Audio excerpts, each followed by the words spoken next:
What's up and welcome everybody. You're tuned in to another great episode of Off the Yard, man. I'm Big Lance.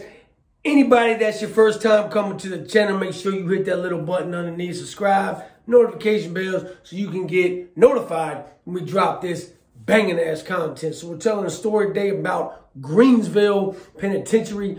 Told a lot of stories about this place because this place was off the hook. So when you talk about gang infestation, and you talk about some of the most turnt goddamn inmates I've ever come across in my life, this was one of the main spots, man. So the way that the yard is set up, right, is sectioned. So each building will come out into their section of the yards.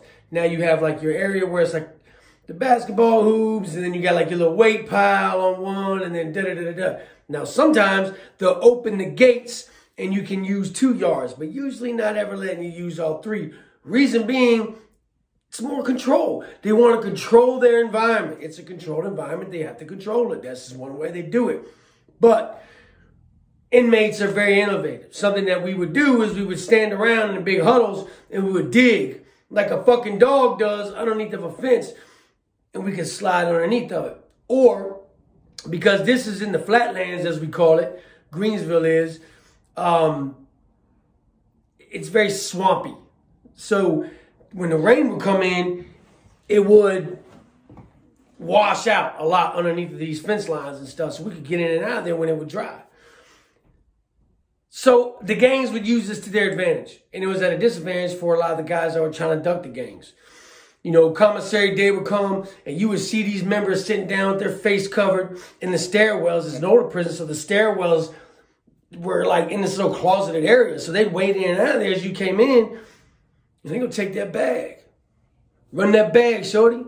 Run that fucking bag. What are you gonna do? You see motherfuckers sitting in the lieutenant's office on commissary day, full bag strap, checking in the PC because they didn't want to give up their shit.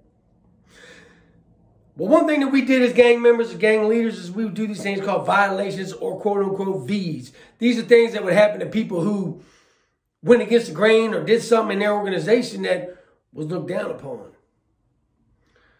There was this young cat, came from another institution, was claiming that he was blood. Now these bloods, certain lines are a little more aggressive than other ones. This particular group of bloods was very aggressive, and they were malicious in their actions.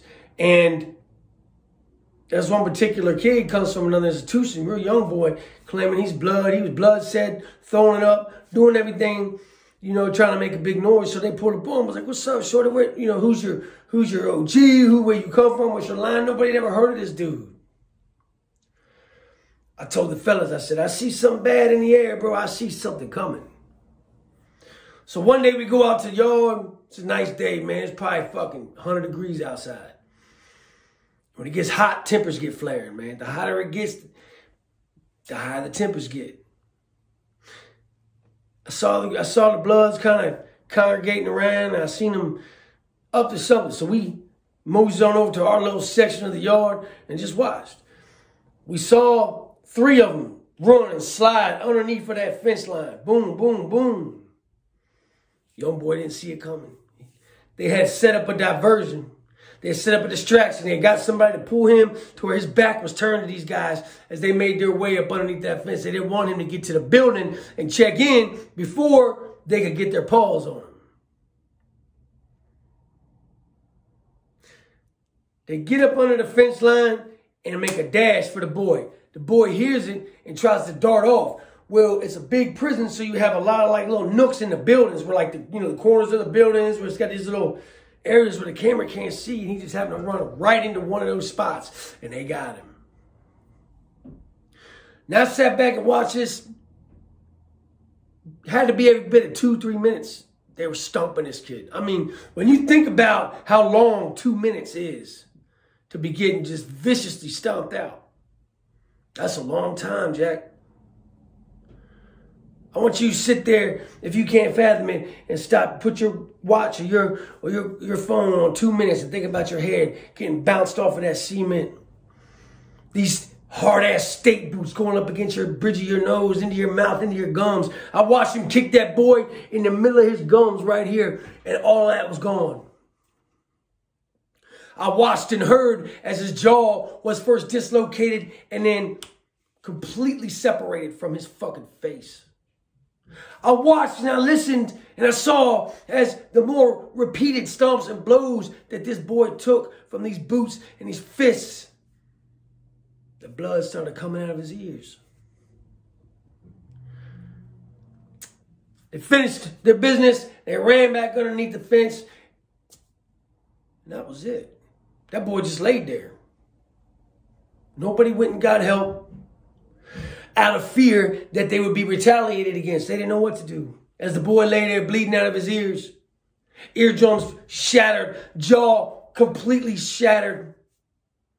His face looked like a piece of meat that had been beaten with a hammer. The boy couldn't have been no more than 19 years old. This is a child in the big scheme of things, but a man in the eyes of the law.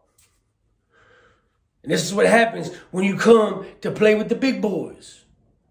Once you hit them higher levels, once you hit those level 3s, those 4s, those 5s, that level 1, level 2 shit don't fly no more. You can't just go say, hey, yo, I'm a blood. Hey, yo, I'm a Crip. Hey, yo, I'm a dog. They gonna check on you. Because a lot of these guys are doing a life sentence behind being a blood or a Crip or a dog.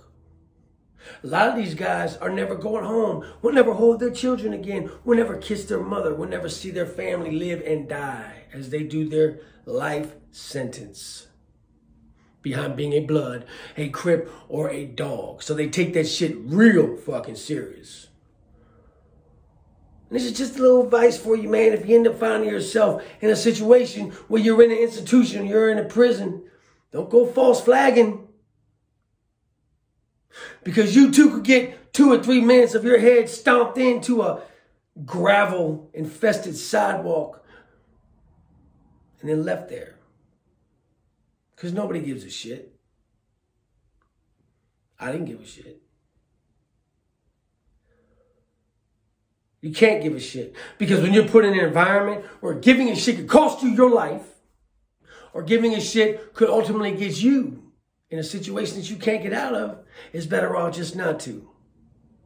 And it's sad to see such young people get lives destroyed on both ends. Whether it's getting hurt so bad that you can never really fully come back from it. Because there was no way in hell that that boy came back from that 100%. There's just no way. Then on the other end, these young boys who are doing these hits that these older OGs are sending them to do. The OGs don't care. They're doing life. They don't give a shit. They want you there with them. Misery loves company, ladies and gentlemen. Misery loves company. Now, like I said, if you find yourself in that situation, don't go claiming or saying that you're something you're not, man, because you could get really messed up. But at the end of the day, the thing you got to do, regardless of all of that, is to stay up, stay out. And as always, ladies and gentlemen, stay sucker free. We are Off the Yard. Thank you for tuning in. Make sure you subscribe, notification bells, all that shit. Share these videos with people, man, with your other links, man, because it really does help me out. Give me a thumbs up if you like the content. You guys have a great afternoon. Have a great beginning of the week. I'm out of here, man. Stay up.